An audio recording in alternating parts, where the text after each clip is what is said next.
Bonjour, je suis Adèle. Ici, vous découvrirez des voyages qui ont bouleversé la vie et chamboulé les convictions d'hommes et de femmes de tous âges et de tous horizons. Chaque semaine, je reçois un invité qui me raconte en quoi un pays a transformé sa vision du monde ou l'a poussé à quitter un mode de vie qui ne lui correspondait plus.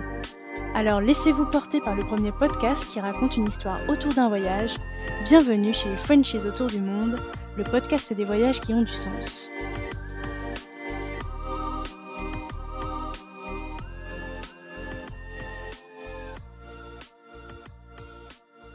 Si vous voulez suivre les coulisses du podcast et être informé des dernières nouveautés, n'hésitez pas à vous abonner au compte Instagram et au compte Facebook Frenchies autour du monde.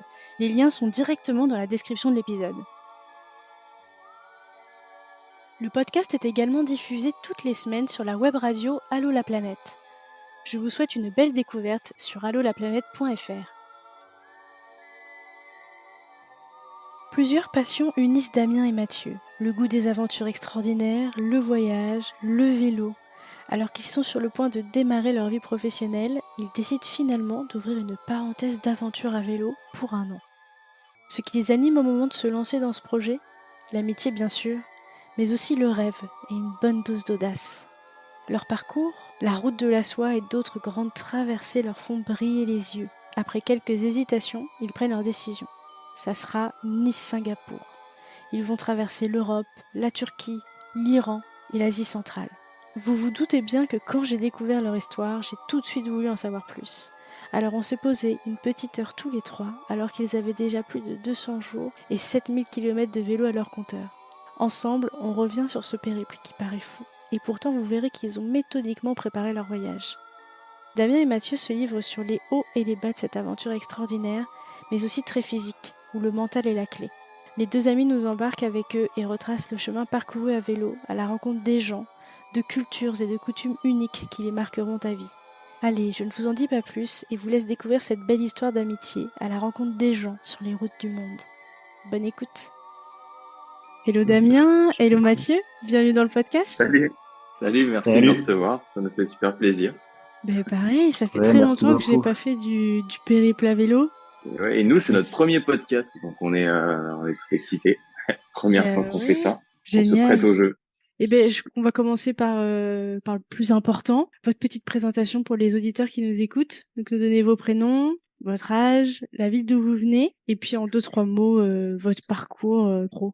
Alors, je vais commencer. Donc, moi, c'est Damien. J'ai 24 ans et je suis né à Nice, mais j'ai grandi notamment à Bordeaux. Et donc, moi, j'ai fait un parcours d'ingénieur. Donc, j'ai fait des études d'ingénieur surtout à Lyon. Donc là, le parcours pro, pas encore, franchement, parce que justement, on est parti dans ce voyage juste à la fin de nos études. Donc, notre première expérience, finalement, c'est un peu ce voyage.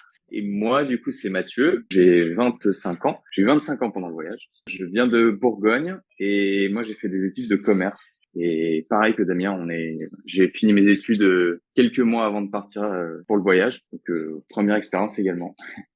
Génial. Donc ça, évidemment, ce premier voyage-là, ce grand voyage comme ça, on va en parler tout le long de cet échange. On va peut-être rembobiner un peu et peut-être commencer déjà par l'origine de votre passion du voyage à chacun.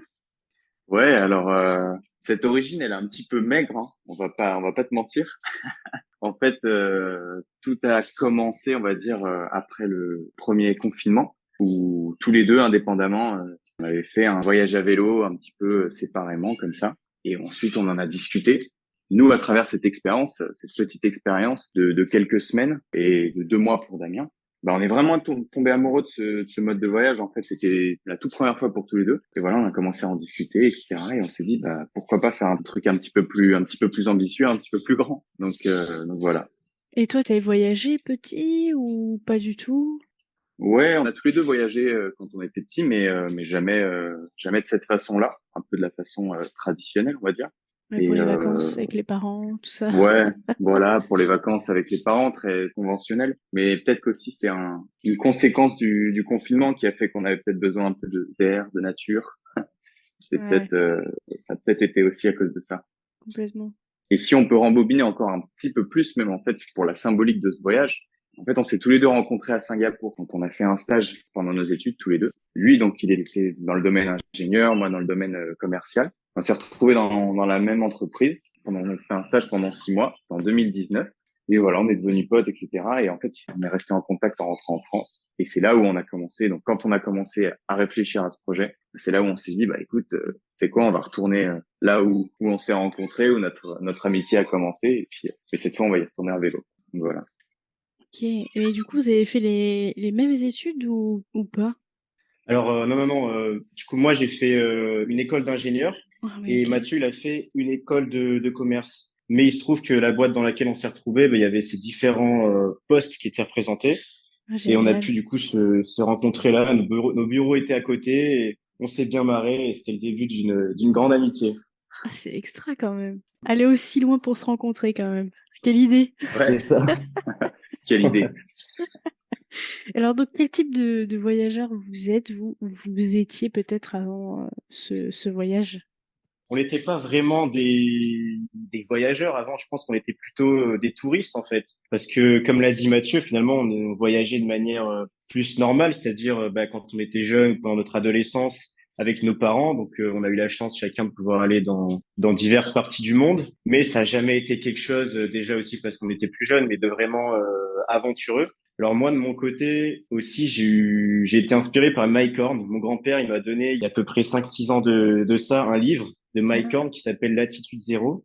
Et en fait, dans ce livre, Mike Horn, qui est un aventurier qui vient d'Afrique du Sud, il traverse, il fait le tour de la planète en suivant strictement la ligne de l'équateur. Et du coup, ça l'amène à faire, à traverser différents défis. Il frôle la mort à de nombreuses reprises. C'est vraiment un livre incroyable. Et suite à ce livre, moi, je me suis dit, ah, ce serait quand même incroyable de faire un jour une grande aventure comme ça où il se passe plein de choses extraordinaires. Et il se trouve que justement, après la rencontre avec Mathieu, notre première expérience à vélo indépendamment, mais finalement, et c'est aussi en discutant avec Mathieu, je me suis dit, ah, mais là, ce serait vraiment l'occasion de faire quelque chose où il pourrait se passer tout ce genre de choses. Et c'est aussi en combinant le fait qu'on pourrait retourner à Singapour, on s'est dit, ben, allons-y, hein, retournons à Singapour en vélo. Et entre la France et Singapour, il y a tellement de pays différents, tellement de choses que forcément, on va vivre des aventures incroyables. Donc voilà, c'est un peu comme ça aussi qu'est né ce projet, en tout cas dans mon esprit. Et c'est le voyageur que j'aspirais à devenir en se lançant dans cette aventure. C'est vraiment vivre de nombreuses expériences, à la fois avec des paysages, mais des gens, des rencontres. Voilà. ouais, je comprends complètement. Et du coup, la passion du vélo, ça remonte à quand ça? Je sais pas si on peut parler de passion du vélo, en fait, hein. Honnêtement, ouais, ouais, je sais même pas.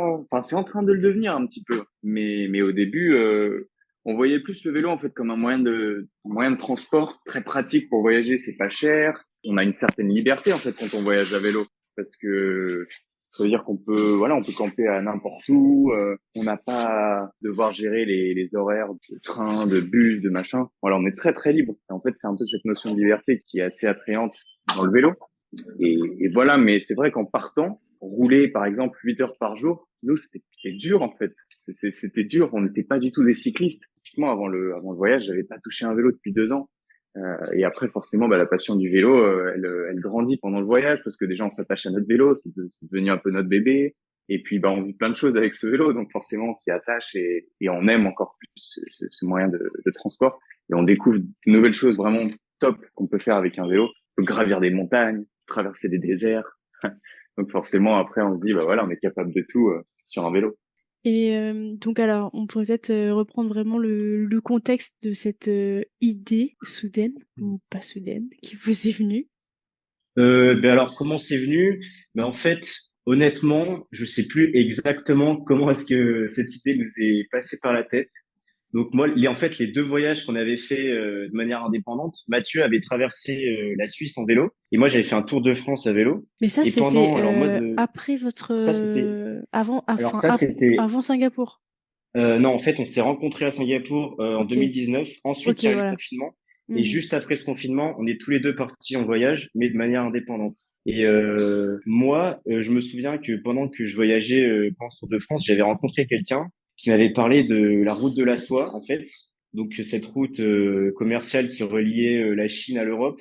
Et l'idée, c'était voilà, en fait, avec cette personne, j'avais discuté et on s'était dit, voilà, là, ce serait incroyable de faire la route de la soie à vélo. Mais moi, dans ma tête, je m'étais toujours dit, mais en fait, voilà, moi, je pourrais jamais faire ce voyage, c'est pas possible, c'est pas compatible avec ma vie professionnelle. Je vais là, on va terminer nos études, ça va être le moment de commencer un job, il faut pas se rater maintenant, c'est pas le moment de prendre une année à rien faire. Et finalement, après ce voyage, après le confinement, tout ça, ben, en discutant avec Mathieu, chacun de notre côté, on s'est dit, mais en fait, pas du tout, genre, au contraire, c'est le moment de le faire, il y a rien qui nous attache en France. Voilà, on n'avait pas, là, on était tous les deux célibataires, on n'a pas encore de CDI, donc c'est vraiment le moment où on a le plus de liberté, donc autant y aller. Et franchement, on va pas du tout accumuler de retard ou quoi que ce soit en faisant ce voyage. Au contraire, on va apprendre plein de choses, on va acquérir une expérience que tous les gens qui ont notre âge n'ont pas forcément. Et c'est comme ça, au début, voilà, on se disait, bon, peut-être que partir 6 mois seulement, c'est bien. Après, c'est pas trop sérieux. Après, on s'est dit, bon, allez, peut-être que 9 mois, ça irait. Puis au bout d'un moment, on s'est dit, bon, allez, franchement, on n'a rien à perdre, let's go. On part un an et on verra bien. Et franchement, on regrette absolument pas du tout cette décision aujourd'hui. On est vraiment hyper content d'avoir eu le courage un peu de l'avoir prise. Mais aujourd'hui, on est vraiment super content. Ah ouais, 100%, 100%. Et donc, alors, qu'est-ce que vous décidez concrètement? Vous décidez tout de suite du parcours, vous dites, allez, direct, on va à Singapour. Comment est-ce que ça vient juste l'idée de faire ce parcours-là? Et quel est le parcours aussi pour les auditeurs qui nous écoutent? Alors, on est parti de Nice, en France, dans le sud, et voilà, on voulait rejoindre Singapour à vélo. Donc Nice-Singapour pendant un an. En fait, au tout début, on a exploré un peu différentes options. On a même exploré, voilà, l'option Amérique du Sud, enfin, dans les Amériques, parce qu'il y a la Transamerica qui est très connue aussi à faire à vélo. Donc, voilà, on a regardé plusieurs options, mais vraiment, c'est la route de la soie qui nous a le plus donné envie. Et alors, au début, comme on n'était pas sûr de partir un an, au début, on s'est dit, on va peut-être, voilà, aller jusqu'en Turquie en train.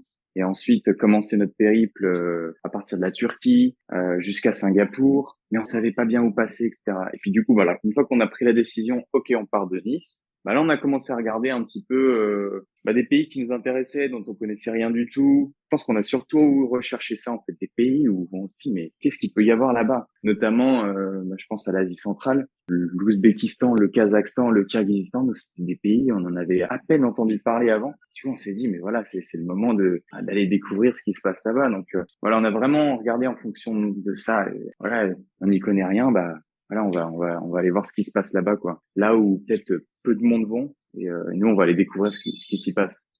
Et donc très concrètement en termes de parcours, ce qu'on a fait, c'est alors aujourd'hui là à l'heure où on fait ce podcast, il nous reste encore 4 mois de voyage a priori. On est en Inde, mais donc pour arriver jusqu'en Inde, en fait, on a donc traversé l'Europe en suivant notamment la mer Adriatique jusqu'en Turquie. On a traversé la Turquie. Ensuite, on est arrivé jusqu'en Iran. Là, on a traversé l'Iran en fait. On est allé jusqu'à Téhéran, la capitale. De là, on a pris. Alors, idéalement, l'idée c'était de pas prendre l'avion. Malheureusement, pour des contraintes notamment liées à des pays qui sont fermés, on a été obligé de prendre l'avion à un certain moment. Donc, ça a été le cas entre l'Iran et le Kazakhstan, où entre les deux, en fait, il y a un pays qui s'appelle le Turkménistan qui est fermé depuis le Covid. Donc là, on a pris l'avion pour monter un peu au nord. On a traversé toute l'Asie centrale, donc à savoir Kazakhstan, Ouzbékistan, Kirghizistan. De là, la suite du voyage, c'était de rejoindre l'Inde. Donc entre l'Inde et le Kirghizistan se trouve l'Afghanistan. Donc pour des raisons évidentes,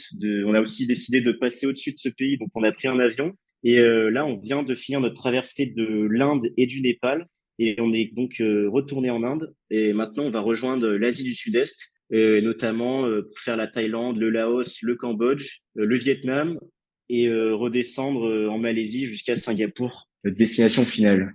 Waouh! C'est vrai qu'on l'a pas précisé, mais là, on se parle avec un sacré décalage horaire quand même entre le Québec et l'Inde. On a quasiment une demi-journée en fait. Ouais. Ouais, ouais, c'est ça. Vous êtes vraiment dans le futur, vous. Ouais. Donc, j'aimerais bien que vous nous parliez un peu de la préparation, puisque là, vous nous avez vraiment parlé de l'idée du parcours. Comment est-ce que vous vous êtes préparé pour le matériel et peut-être aussi physiquement? Alors pour ce qui est matériel, c'est pas mal aidé notamment d'un autre voyageur. C'est vachement inspiré d'un autre voyageur. C'est un Hollandais qui s'appelle Martin Delard et qui avait fait en fait Hollande-Singapour à vélo. Waouh. Et donc on s'est beaucoup inspiré de son parcours. Il a fait un film, il a fait notamment un livre qui est très bien et il a une dimension ludique. Et voilà, il explique vraiment le matériel qu'il a pris. Il explique un petit peu sa préparation et du coup on s'en est inspiré nous pour notre voyage en termes de matériel parce qu'on ne connaissait pas grand-chose Et puis aussi, on a essayé de regarder en fonction des saisons. Ok, donc là, on va avoir froid, mais à quel niveau? Il faut qu'on ait quel type d'équipement? Donc c'est un peu le challenge aussi, c'est de se dire, il faut qu'on prenne un équipement qui va être capable d'être polyvalent sur toutes les saisons. Parce qu'on est allé au Kyrgyzstan notamment, la nuit, il faisait en dessous de zéro, donc et là en Asie du Sud-Est, il va faire 30 degrés en moyenne jour et nuit. Donc voilà, faut essayer de trouver un équipement un peu polyvalent. Et ouais, on s'est inspiré de pas mal d'autres voyageurs vélo. On est allé demander à droite à gauche pour monter notre matériel. Physiquement, on n'a pas fait grand chose de spécial, hein, pour être honnête. Non, en fait, et c'est aussi je trouve la beauté du voyage, enfin, du voyage à vélo. En fait, c'est que physiquement, on n'avait pas forcément fait grand chose. On faisait pas des entraînements réguliers de vélo avant et tout, pas du tout, pas du tout. Mais juste voilà, ce qu'on s'est dit, c'est que bon, on y va à notre rythme au début du voyage. Et en fait, au début du voyage, on roulait 50, 60 kilomètres par jour. On était déjà bien crevés. C'était déjà bien suffisant. Et en fait, voilà, le voyage, c'est pas un sprint, c'est un marathon. Donc, le but, c'est de s'écouter, d'écouter son corps, d'aller à son rythme. Et après, les performances physiques, elles évoluent très, très vite, hein. Elles évoluent très, très vite. Et du coup, après, voilà, on prend le rythme, quoi. Mais c'est vrai qu'en termes d'entraînement physique, après, on est tous les deux sportifs de base. On fait du sport, mais pas de vélo en particulier, quoi. OK, je comprends. Et vous avez aussi démarché des sponsors, il me semble? Alors oui, effectivement, parce que ben voilà, comme on l'a dit au début, ben en fait, on était au moment où on préparait ce projet, on était deux étudiants, donc on n'avait pas forcément beaucoup d'argent sur notre compte en banque. Et pour faire un voyage comme ça, ben il faut forcément un petit peu d'argent pour ben, déjà acheter le matériel en amont et aussi ben, derrière pour pouvoir vivre pendant un an, même si c'est pas toujours très cher comme pays. Et donc effectivement, il y a eu un gros travail de préparation en fait. Et donc là, il y a eu trois. Donc déjà, cette préparation, elle a commencé à peu près quand même environ un an avant le voyage. Donc on a préparé une plaquette en fait pour les sponsors. Et l'idée, donc voilà, c'était d'aller chercher différents types d'entreprises. Donc on a vraiment envoyé des centaines de mails. On a réussi à récolter environ 30 000 euros. Donc il y a eu différents moyens de financement. Il y a d'abord un crowdfunding, une cagnotte, où là il y a notre famille, des entreprises, mais aussi des fois des inconnus qui ont eu la gentillesse de nous soutenir. Il y a eu aussi différentes entreprises. Ça peut être un magasin de sport à Bordeaux, par exemple, qui s'appelle Sport Aventure, qui nous a fourni du matériel de sport, des équipements, des habits. Ça peut être des entreprises qui nous ont donné directement de l'argent. Ça peut être une assurance aussi qui nous a fourni un contrat d'assurance. Voilà, tout ce genre de différentes entreprises à droite à gauche qui, mis bout à bout, nous permettent d'avoir assez d'argent pour vivre pendant un an et pour acheter le matériel. Mais ça a vraiment été un travail de fond qui a duré un an et c'était une expérience hyper enrichissante parce que, bah voilà, ça nous a mis un petit peu comme dans un monde d'entrepreneuriat. On a dû construire un dossier, parler à des gens à droite à gauche. C'était vraiment une expérience hyper intéressante et on est fiers de nous d'avoir réussi, entre guillemets, par nos propres moyens à récolter tout cet argent et à rendre ce voyage possible. C'est clair, c'est génial. Et beh, on pourrait peut-être parler maintenant vraiment du périple. Comment ça se passe concrètement sur Ouais. le terrain? Combien de kilomètres vous faites, par jour? Bah, comme en fait, je le disais un petit peu plus tôt, bah, en fait, ça a beaucoup évolué au fur et à mesure du voyage. Au début du voyage en Europe, c'était assez marrant. On faisait environ 50, 60 kilomètres par jour et on était déjà complètement fatigués, épuisés. C'était déjà très bien pour nous, alors qu'on roulait sur du plat en plus. Et après, voilà, ça a évolué progressivement. En Turquie, je me souviens, on était là, waouh, on sent vraiment que ça faisait peut-être un mois et demi qu'on était parti, un mois et demi, 2 mois. Et on était là, ouais, ouais, là, on sent qu'on commence à prendre en performance. On arrivait à faire 90 kilomètres par jour avec un petit peu Waouh! de dénivelé. Donc ouais, ça a pas mal évolué. Et après, bien évidemment, suivant le dénivelé, ça dépend aussi beaucoup. Mais en moyenne, on va dire, pour donner une moyenne, aujourd'hui, c'est 90 kilomètres par jour. Voilà. Waouh! Ouais, Après, on dis n'aime donc. pas, on n'aime pas vraiment faire plus parce que déjà, c'est fatigant et en fait, on a envie aussi de dépenser notre énergie dans d'autres choses, être disponible pour rencontrer des gens, etc. On n'a pas envie que notre journée soit uniquement remplie par pédaler. On a envie de faire d'autres choses, on a envie de garder du temps pour faire d'autres choses, rencontrer des gens, prendre le temps de manger le midi, s'arrêter dans un petit village le soir. Donc du coup, voilà, on s'est donné un peu cette limite de 90 kilomètres et ça nous permet de faire d'autres choses de notre journée et voilà. Et c'est un rythme qui nous va très bien et on peut rouler sur le long terme sans être complètement crevé aussi. C'est vrai qu'on l'avait pas précisé, mais cette envie de partir comme ça, c'était aussi pour oui prendre l'air, etc., faire autre chose, voir autre chose, un défi un peu sportif, mais aussi l'envie d'aller à la rencontre d'autres cultures. Alors complètement, et c'est finalement la rencontre des gens, ça a plus d'importance dans le voyage que finalement le fait de rouler. Pour nous, en tout cas, en tant que nous, les Sunriders, mais oui, parce que d'ailleurs, peut-être on l'a pas précisé, mais on s'appelle les Sunriders, on a un petit logo et tout, c'est notre Waouh, identité, parce qu'on va vers l'est, le côté du soleil levant, donc les Sunriders. Enfin, on aime bien ce nom, ça sonne bien. super idée. Ouais. Mais en tout cas, voilà, pour nous, le vélo, c'est un mode de transport, en fait. C'est pas le cœur du voyage. Alors, c'est pas du tout le cas pour tout le monde. On a rencontré d'autres voyageurs pour qui le vélo, c'est vraiment la raison d'être du voyage et qui vont plutôt rouler des 150, 170 km par jour. Mais nous, en fait, voilà, le vélo, c'est vraiment un moyen qui va nous permettre d'aller à la rencontre des autres. Et justement, c'est pour nous aussi le meilleur moyen d'aller vers les autres. Déjà parce que on a remarqué que quand on est à vélo, ça nous procure une sorte de potentielle sympathie, on aime bien appeler ça comme ça, c'est-à-dire que quand on arrive à vélo dans un village perdu ou même dans une ville, les gens tout de suite vont être curieux et comprendre qu'il y a eu un effort derrière effectué de notre part pour arriver là, et donc vont tout de suite être très avenants, sympathiques avec nous. Et aussi le vélo, c'est un mode de transport qui nous permet d'être dans des endroits où on serait pas allé de manière classique. Donc par exemple, je prends l'exemple du Népal. Le Népal, aujourd'hui, quand on parle du Népal, c'est dans la tête de tout le monde et même de nous avant, c'est quand même un pays qui est connu pour ses montagnes. Il y a l'Everest, il y a des massifs incroyables, des monts à plus de 8000 mètres. Et pourtant, nous, ce qu'on retient du Népal, finalement, c'est toute la partie avant l'Himalaya, toute la partie qui s'appelle le Terai, c'est vraiment des plaines, donc des champs, notamment des rizières. Et en fait, c'est la partie qu'on a le plus aimée parce qu'on s'y attendait pas du tout. Et là, on a découvert des gens hyper souriant. Donc, ça, c'est vraiment la particularité du Népal, mais hyper souriant, hyper avenant. On est arrivé à ce moment-là, c'était un festival qui s'appelle Diwali dans la culture hindoue. On a pu danser avec les gens dans les villages. Et c'est vraiment quelque chose qu'on n'aurait pas du tout fait si on était arrivé en avion à Katmandou, donc la capitale, et qu'on était allé voir directement les treks les plus importants. Donc voilà, vraiment le vélo pour nous, c'est surtout un mode de transport.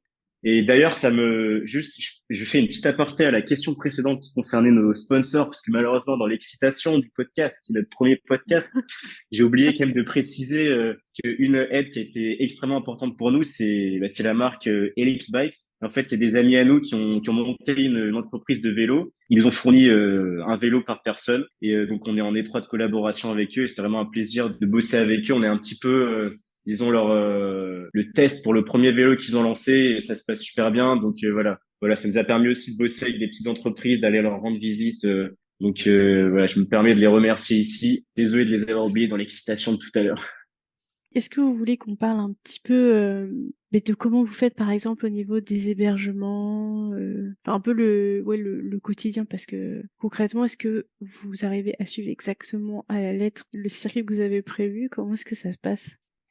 Alors le quotidien, il est assez simple, hein. On aime bien camper, nous. C'est quelque Ah, chose voilà, c'est assez important. On aime bien camper, on aime bien se retrouver au milieu de la nature. C'est vraiment notre petit plaisir, sortir le réchaud, faire notre nourriture.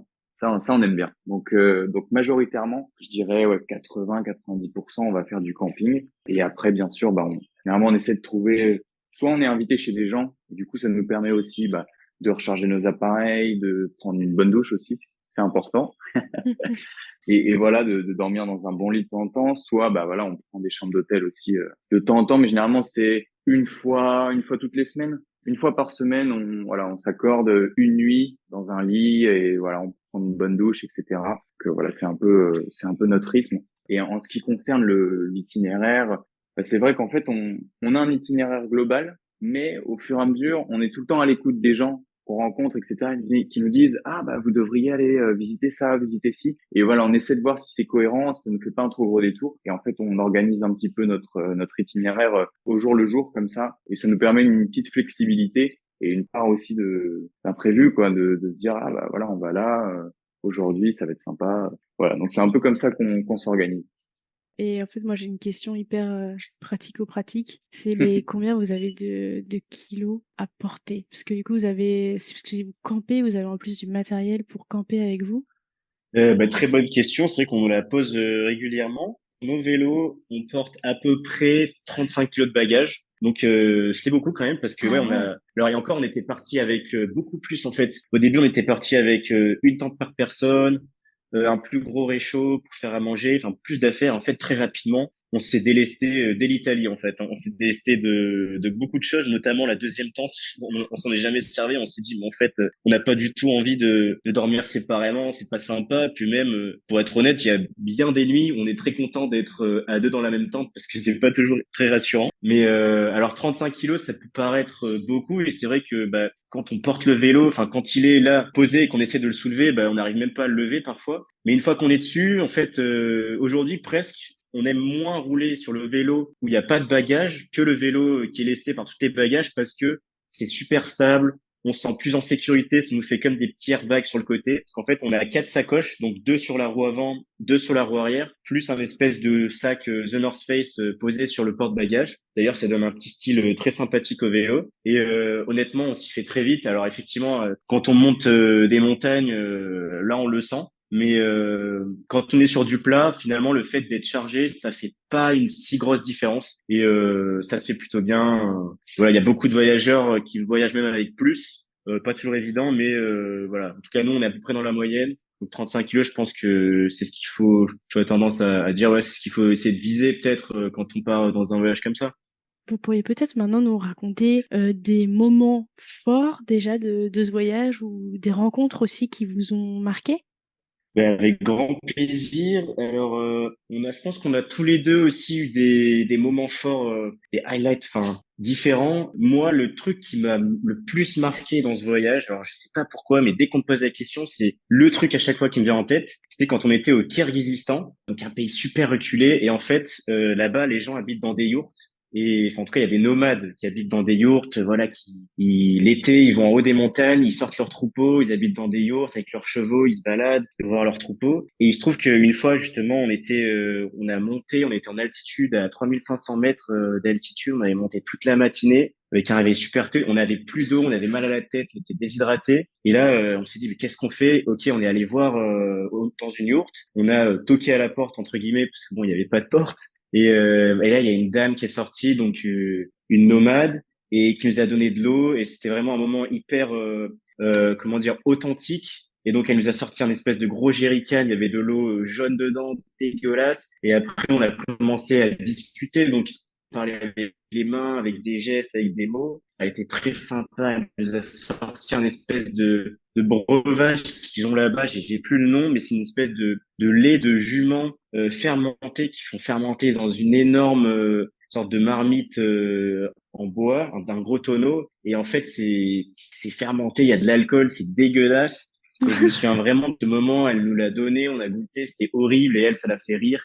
Tout ça dans un cadre avec une sorte de grande steppe au milieu de la montagne, avec cette yourte à côté. Et pour moi, vraiment, ce souvenir, pour moi, ça représente vraiment l'exotisme, le fait d'être loin de la maison. Pour moi, évidemment, ça représente un endroit qui est inaccessible, on n'ira jamais dans sa vie. Et à ce moment-là, on y était et je me disais, waouh, genre là, ce qu'on est en train de vivre, c'est quand même vraiment exceptionnel. On aura sûrement peut-être jamais l'occasion de revivre quelque chose d'aussi authentique dans toute notre vie, quoi. Donc moi, c'est vraiment ce moment-là qui m'a marqué. C'était incroyable.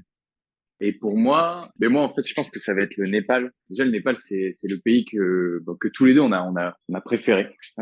Et moi vraiment, je suis tombé amoureux des Népalais, leur grand sourire, leur joie de vivre, leur bonne humeur. Moi, ça me vraiment ça me donnait une patate d'enfer le matin. Et du coup, le moment que j'ai préféré, je pense, c'était bah, justement, Damien en a parlé un peu plus tôt. C'était le moment où on a fêté dans le Térail, dans cette campagne dans le sud du Népal quand on a roulé dans cette campagne népalaise, en fait, comme Damien l'avait dit, c'était au moment de Diwali, qui est une fête hindoue. Et là, en fait, pendant cette fête, bah, les gens dansent dans la rue, dansent devant les maisons. Tout le monde danse, tout le monde est joyeux. C'est vraiment une fête. Et il y en a partout, partout. Et en fait, il y a une soirée où on a demandé l'hébergement chez quelqu'un, une jeune femme nommée Gita, qui était adorable et qui nous a hébergés pour la nuit et qui nous a dit bon bah, du coup, allez, vous venez avec moi, on va danser, on va fêter Diwali ensemble, etc.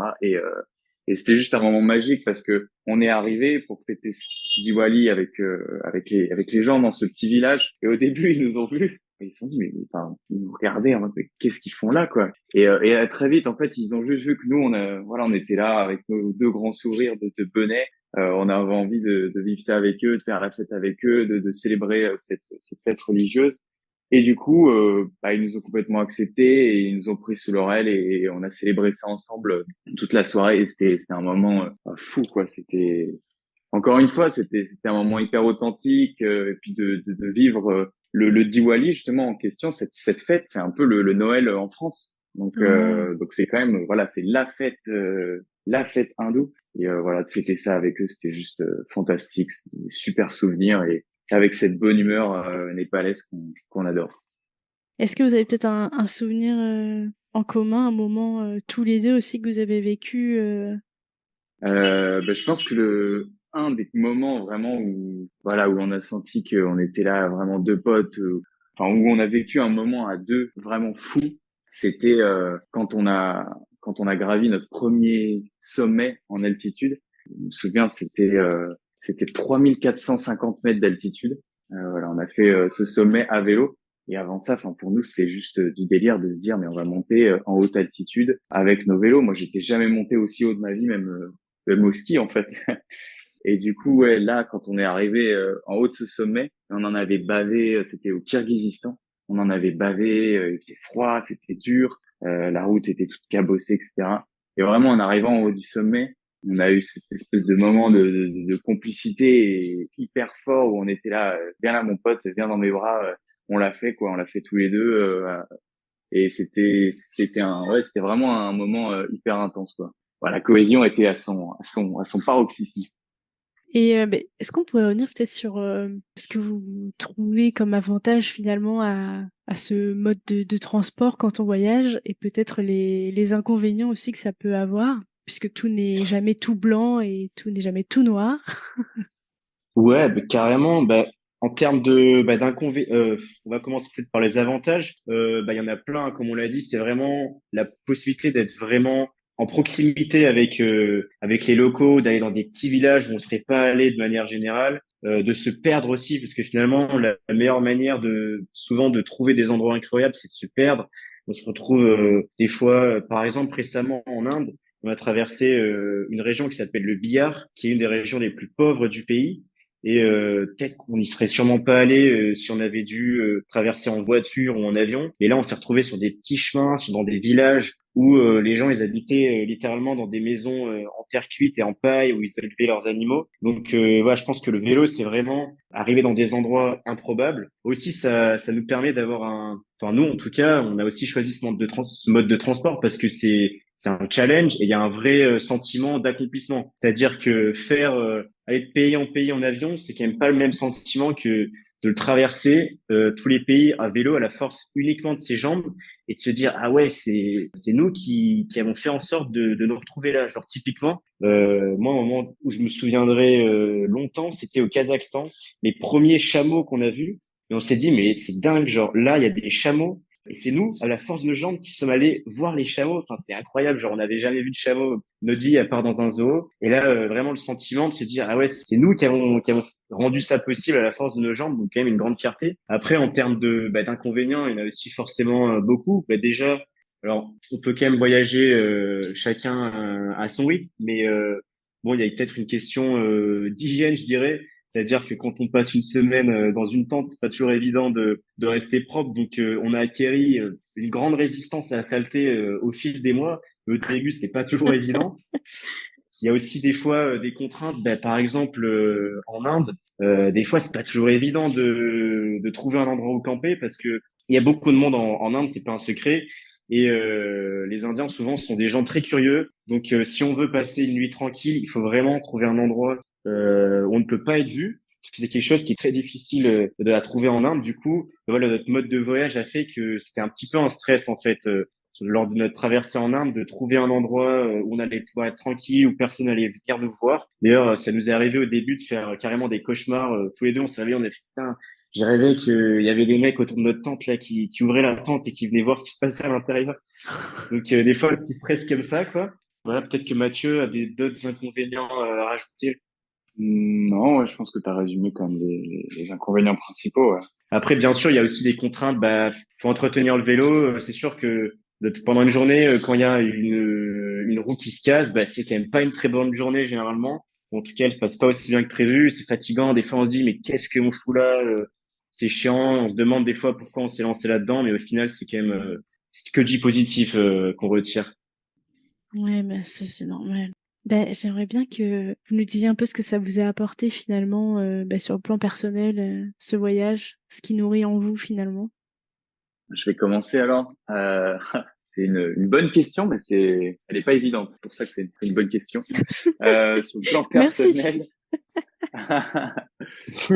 sur le plan personnel, bah, je pense que pour moi, Mathieu, ce que ça m'a apporté, en tout cas, la chose que je vais retenir le plus, c'est de se dire, ça paraît un petit peu bateau, mais voilà, on est capable de beaucoup de choses, quoi. Nous, voilà, ce voyage, on a voulu faire ce voyage, on n'avait pas de financement, on s'est dit bon bah voilà, on va essayer de trouver des financements, on se débrouille. Voilà, on n'était pas des cyclistes, mais là, on est quand même en bonne voie pour réussir à aller jusqu'à Singapour à vélo. En fait, c'est vraiment le fait de se dire, bah voilà, si on se donne les moyens, on est capable de faire quand même de belles choses. On a la tête bien faite et il faut voir grand. En fait, il faut voir grand et il y aura toujours des belles choses qui en découleront. Et ouais, c'est le fait d'être ambitieux aussi, je pense. C'est le fait d'être ambitieux dans sa vie, je pense. Ouais. Moi, je rajouterais peut-être que bah aussi, oui, on apprend beaucoup de choses sur soi-même.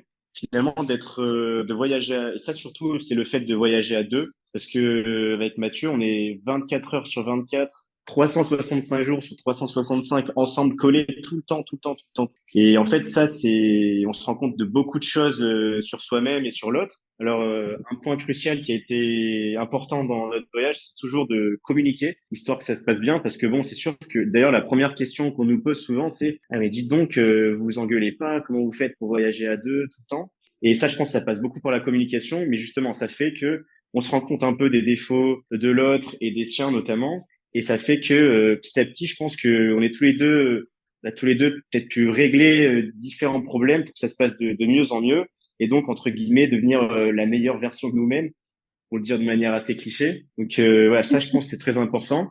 Après, je pense qu'il y a aussi quelque chose qu'on retiendra de ce voyage et que c'est peut-être pas forcément la conclusion qu'on pourrait attendre d'un tel voyage, mais c'est que finalement aussi notre vie en France, bah on l'aime bien parce que finalement on n'est pas parti dans une sorte de démarche de fuite en avant, c'est-à-dire on n'est pas parti en se disant ah voilà notre vie en France, on veut la fuir, on n'aime pas notre quotidien, on aspire à autre chose. Non, l'idée c'était quand même voilà de vivre une grande aventure mais sans rejeter ce à quoi on était attaché en France. Et pendant ce voyage, alors bien que on adore, là c'est une année de folie, mais finalement on est aussi nostalgique de nos amis, de notre famille. Voilà, on n'appréhende pas le retour. On sait que on aime notre vie en France. Ça, on s'en est rendu compte aussi, voilà, au travers de cette année. Donc, je pense que c'est quand même quelque chose d'important aussi, voilà.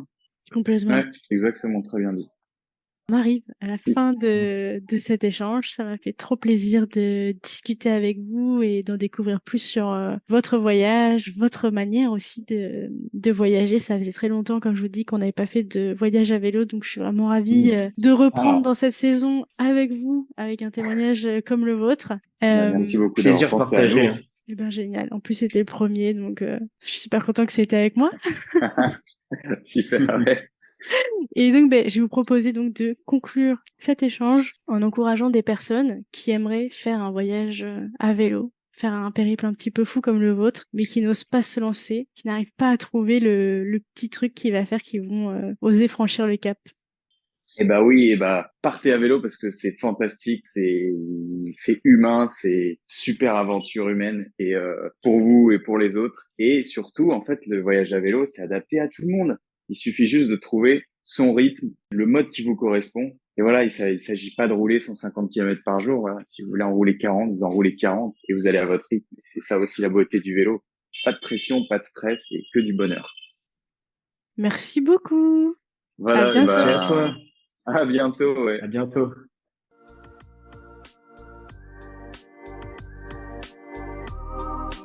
C'est la fin de cet épisode, mais j'ai encore besoin de vous. Si vous avez Apple Podcast, n'hésitez pas à laisser 5 étoiles et même à mettre un petit avis. Cela m'aide énormément à faire gagner en visibilité à ce podcast. Si l'épisode vous a plu, n'hésitez pas à le partager au plus grand nombre. Il ne me reste plus qu'à vous dire à lundi pour un prochain épisode des Frenchies autour du monde.